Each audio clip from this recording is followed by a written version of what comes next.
be beaming, I be booming down that block. Everywhere you go, you know they know I'm hot. What's the deal, my good people? Welcome back to the channel. Happy Thursday. I hope you all are doing well. If this is your first time here, I want to welcome you. Pull up a seat. I hope you enjoyed the content. And before we get into this food, I want to ask that you like, comment, share, subscribe, and go ahead and tap that bell so you can be notified anytime I drop a brand new video, go live, or schedule a premiere. All right, y'all, let's go ahead and get into this food. So I have some fried chicken. It is vegan fried chicken, y'all. And also I have some kale, and I also have some purple cabbage. So I wanted to get into the kitchen and cook, and kitchen, because right now cooking really feels like therapy for me. Just makes me feel better, puts me in a better mood, gets me to trying things and all of that. So yeah, these are actually oyster mushrooms that I have here as the fried chicken, and I'm excited. So currently this dish is vegan, and anybody watching for the first time, I am a flexitarian, so I do eat meat every now and then. Now some of the sauces that I may use won't make it vegan, but it's currently vegan, but once I add the sauces. So I think I'm gonna start off with, and that's just a disclaimer for anybody that was watching for the first time.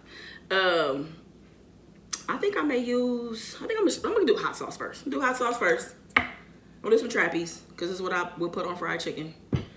And let me get a little piece. I do have a cooking video if anybody is interested in how I made this. I haven't cooked in a while, y'all, so I'm happy that I have that. Let me bring that closer to you so you can get a good look at it.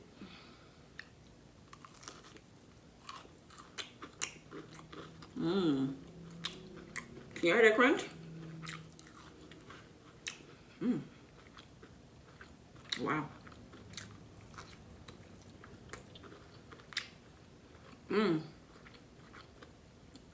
Dang. This is my first time having oyster mushrooms. Really good and meaty. You got some mumbo sauce.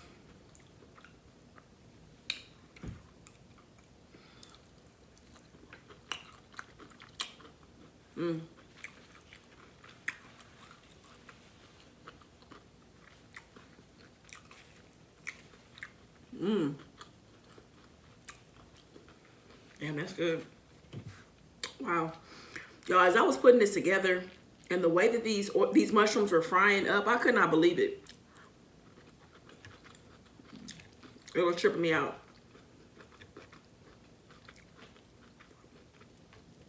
So again, this is purple cabbage.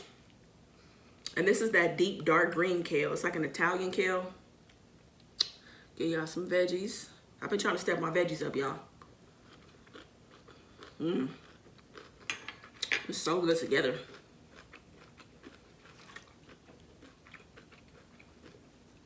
What I forgot was my ranch. That was the main thing that would turn this, keep this from being a vegan dish. I wanted some ranch, but I forgot to grab it. Got some Mike's Hot Honey.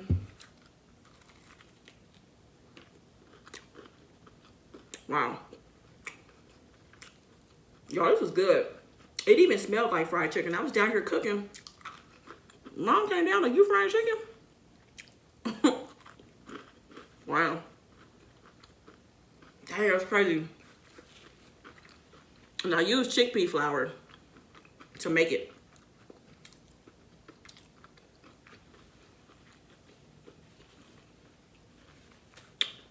I'm impressed. I really am. I'm definitely making this again. Absolutely.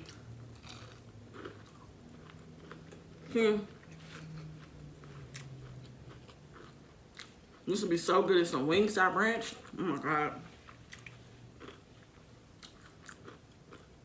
Best part about it, it's super guilt-free. I'm not gonna feel as full, because chicken makes me feel really full. Fried chicken, I get full fast. I don't know if it's the flour, like the batter usually, or what it is, but I usually get full really, really fast and feel really bloated after I have it.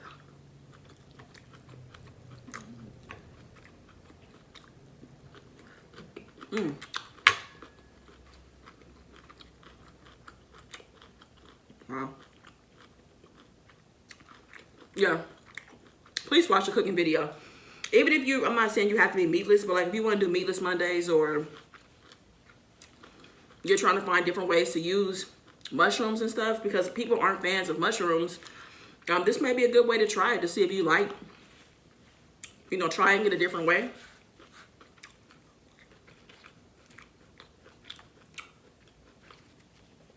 How y'all doing out there? How y'all feeling? I know it's a lot going on. That's why I could not record yesterday. I just was not feeling it. I didn't have the energy. I was sad. I was overwhelmed. I was just different things.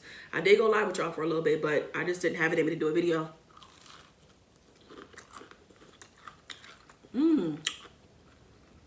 That crunch is unreal. Wow.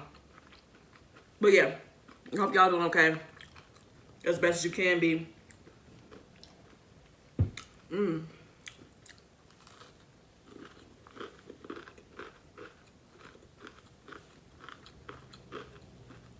My God.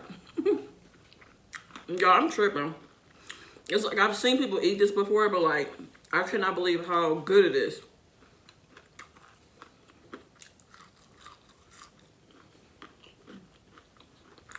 I'm gonna get ready to get into a story time, y'all.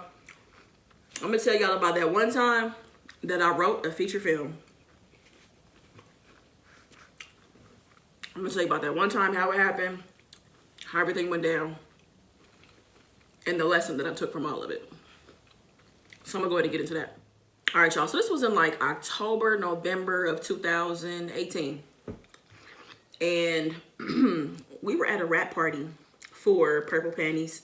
Shout out to everybody that's part of Purple Panties. Purple Panties is an erotic podcast. It's a lesbian podcast that was created by Zane, the author Zane. And I was a consulting producer for the project, and we were at the rap party, hanging out, you know, listening to a couple episodes and kind of getting to meet everybody, because I didn't meet everybody that was a part of the project, you know, because there were executives and stuff like that. So, you know, everybody that worked on the project came together for the first time, and it was a great night.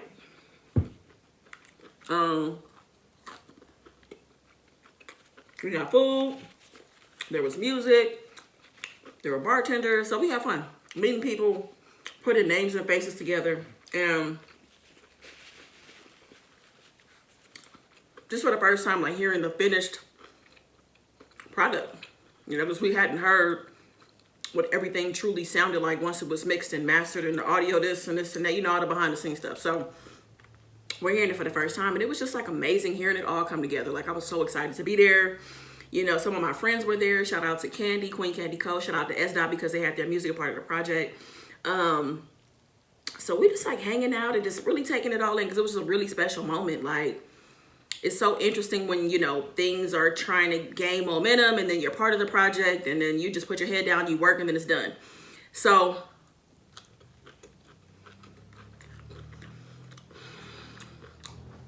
we're at this party, and I end up talking to Janine's manager. Janine's my mentor, and her manager, Greg. So me and Greg are talking, and he's telling me how this network needs like a romantic comedy, you know, like a Christmas movie. And I was like, damn, like, I have an idea. And he was like, well, you know, I kind of need this like ASAP, like within a month. And I'm like, well, I'm gonna figure it out. I'm gonna add this to you in 21 days. He was like, what, Rhonda, you gonna write a feature film in 21 days? I'm like, yeah, I am. So he was like, all right, I mean, if you want to do it, you know what I'm saying? Like, you're not being paid to do anything, but I mean, if you want to do it and give me a chance to go ahead and submit this for review, all right, it's up to you. So I was like, all right, I'm gonna do it. And I think more than anything, it was about me challenging myself. You know what I'm saying? Like, writing a feature film, which had to be at least 90 pages of characters, dialogue, direction, of like, in terms of like action, what they should be doing, what they're wearing, what they smell, all that stuff, right? So I just saw it more so as a challenge, right? So I was like, let me do it. You know, why not? So I was like, I'm gonna have this to you for real. I'm gonna have it to you in a couple weeks. He was like, all right, cool. You know, do your thing or whatever. So I do the math, and I need to be writing like 4.5 pages a day in order for me to hit this goal. I have never written a feature film before. I've never written a full movie at this point. I've done short films. You know, I've worked on some TV projects, but I had never written my own feature film. So again, I saw this as an opportunity to really challenge myself and kind of rise to the occasion. So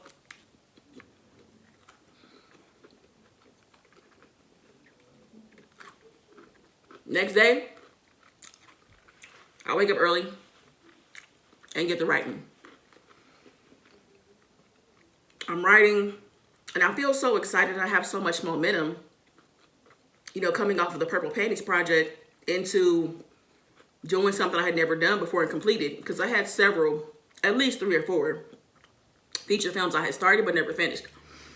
So this one I was really gonna see it through, you know, and the awesome thing about Greg that he offered to do, so shout out to you, Greg, for doing this. Greg was like, hey, Ron, if you have a treatment or an outline of some sort, I'll read it, give you notes, you know what I'm saying, and that can give you, it kind of gives you direction on, you know, which way to take the story and kind of stay on track. So I take about a day and a half, put an outline together, treatment, whatever you want to call it, and I send it to him. He gives me notes. Now I'm finally ready to write. This is my main priority at this time of my life, is writing 4 pages. Now some days I wrote 1 page, which means that I had to add those extra 3 pages onto the next day. And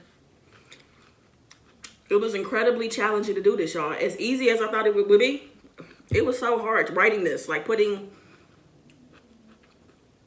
the energy into it every single day to do it and for it to be good, like good writing, you know what I'm saying? Like, because writing is something you can't force. And thank God for that outline, because that's what helped, that's what saved me. Especially on days when I kind of wasn't feeling it, or when I only was able to do 2 or 3 pages, I was able to look at the outline to get back on track and continue writing and be my goal. So I'm writing. It's about 2 weeks into the project of me writing, and I give Greg an update, like, this how many pages I have. You know, things are moving. You know what I'm saying? I'm gonna add this to you. Oh, okay, thanks for the update, Rhonda. Cool. Of course, we get to the 21-day mark, and I'm not done. I tell him where I am with things.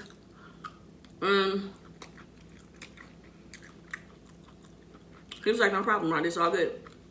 So I want to say I finished in about 25, 26 days of writing a 91-page script.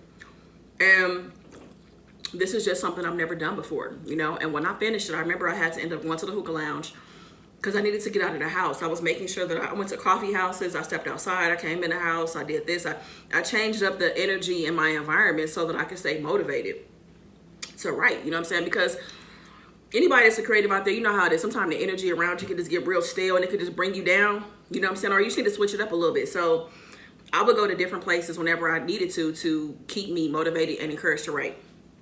So I remember I was at the hookah lounge by myself, and it was like 12:30. It was midnight, and it was a new day, and I had finally typed the last words, and I typed the end.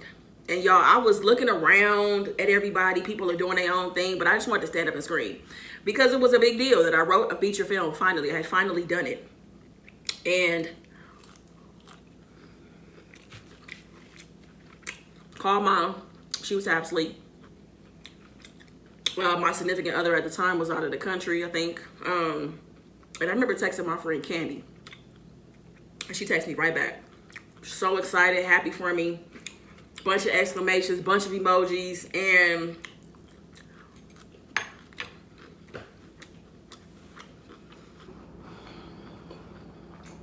that was one of the best feelings of my life. I sent it over to Greg. He looks at it, gives me some notes. Again, Greg doing things that he doesn't have to do because he wasn't my manager. It was just dope. So shout out to Greg. I really appreciate you doing that for me because you didn't have to do it. And gave me some notes. You know, we got the script to where it needed to go, made the revisions, and that was it. I handed it over. And it was submitted to a couple different networks, you know, for a couple different things, but it didn't work out. Like, it hasn't been purchased or anything like that. But to me, the success was that I actually wrote a feature film. And I say this because, like I told y'all, like, I really struggled in my life not seeing things through. And it felt good to finally finish something, no matter what happened to it after that, because the work is my responsibility, and that's it. I can't control what happens after that, but I can have the work and have it prepared and try to get it to where it needs to go. But also the lesson in it too is that if you ain't, you know, if you stay ready, you don't have to get ready. And see, I wasn't ready. You get what I'm saying? So that meant that you know, I needed to constantly be writing, constantly working and completing things, because you just never know when an opportunity is going to arise, you know. Like, who knows how things could have been different, you know. That night when me and Greg were talking about it initially, and I was like, oh, I got a film ready to go. Could things have been different? Maybe. I don't know. But it's really about staying ready. You got to stay working on stuff that's a part of your dream. You know, there's never really any downtime. I'm not saying you don't take time to rest, but I'm saying you don't sit around and wait for opportunities to come, because when you're not ready, that preparation wasn't put in and you miss out. You know what I'm saying? And you feel like you didn't miss out, but you probably did. You know, that's happened to me several times. Like I said, I was so busy out here telling everybody my ideas, but I wasn't writing anything, you know. And I've just evolved and changed a lot. I have. And I still got some work to do. You know what I'm saying? I still got some unfinished projects. Stacks is one of them. You know, I know y'all, I hate the Stacks hasn't been finished yet, but that's just kind of how it is. Like, the energy shifted so much from the pandemic and into where we are now. Like, it's so hard for me to sit down and write, you know. But I can create and do other things, and that's what I have been doing. But I'm just saying, like, I think that was one of the biggest lessons I learned, was that I got to constantly put in that work and constantly do this. If I wanted to be a TV writer, I had to constantly be writing, you know, so that when those opportunities came, I was ready. That I had a stack of projects to throw in the ring, you know what I'm saying, and hoping that one of them works out, you know. But yeah, that one time I wrote a feature film, y'all, and I'm proud of it. It's called The Love Experience. It's a romantic comedy. I remember when I first had the idea, like 8 years ago. The characters were Jill Scott and Queen Latifah as sisters, and Jamie Foxx and Queen Latifah were married, and Idris Elba and Jill Scott were love interests. So I don't know. I still love the concept. I love what it became. Who knows what it will become? I don't know. In the future, maybe even years from now, it'll become a thing. Maybe I'll produce it. Maybe I'll make it myself. You know, who knows? But I'm glad. It also showed me that I could do it. I think all the scripts that are not finished of mine, I just really felt like I couldn't do it. Like, I couldn't write a 90-page script. So actually doing it really just showed me what I was made of, honestly. It showed me a lot about myself. So I wanted to share that with y'all. The cooking portion is about to start. If you want to make these oyster mushrooms, it's vegan fried chicken. It's bomb. I promise you, season it up however you want to. But I'll show you what worked for me. You will not be disappointed, I promise you. So that's about to start. I hope I'm back tomorrow. Y'all, I may take another break. I'm not sure. It really depends on how I feel. Either way, whenever I come back, I can't wait to see y'all. I hope you're looking forward to seeing me. Be good to yourself. Peace. Let's go ahead and get the cooking. So I wanted to show you what the oyster mushrooms look like before they are battered and fried. I love how meaty they are. I was able to find these mushrooms at Sprouts. You might also be able to find them at an Asian market. And this is what I use for the batter to coat the mushrooms. This is garbanzo bean flour. So I'm going to have a wet batter and a dry batter as well. So this is what it looks like. So what I have here is the garbanzo bean flour. I have some seasoning salt, some onion powder, low sodium seasoning Spiced Up by Dominique, and some black pepper. So we have that here in this bowl. And the same thing is in the bowl to the left as well. Only difference is I've added water to make it a wet batter. And I'm going to start with the wet batter and then go into the dry batter and then go ahead and add it to the skillet, as you see here. So of course the skillet was piping hot. You would treat it just like fried chicken. I put the battered oyster mushrooms in there and they are frying up nicely. So I'm going to show you how they're nice and golden when I flip them over. This looks like it has the crunch I was looking for. But I'm going to do a close-up really quick so you can see this. Does this look like fried chicken? Like, if you just walk by and glance real quick, what would you think? You let me know. But I will say the house was definitely smelling just like fried chicken. Let's move on to the vegetables. So what I have here is some purple cabbage. And I also have some Italian kale off to the right. This is my favorite kale in the entire world. So I'm going to get those in the skillet in just a minute. But I actually started off with an onion, a large onion with some garlic. I put it in a skillet over medium heat with some olive oil. And now I've added my vegetables. Look how vibrant and beautiful these things look. So I seasoned it up with some pink Himalayan salt. And I also tried something different. I added in a tablespoon of chili garlic sauce. It gave me some heat and gave me flavor. So this was delicious. Everything combined together, very simple and easy, but a lot of flavor. And this is what it looks like plated. This is my vegan fried chicken. I topped it with some parsley just so it looked good. And then I have my vegetables sauteed down. This is a very light, easy meal to prepare, packing a lot of flavor. So if you try it, I really do hope that you loved it just as much as I did. And I appreciate you. Thank you so much for watching. I be beaming, I be booming down that block. Everywhere you go, you know they know I'm hot.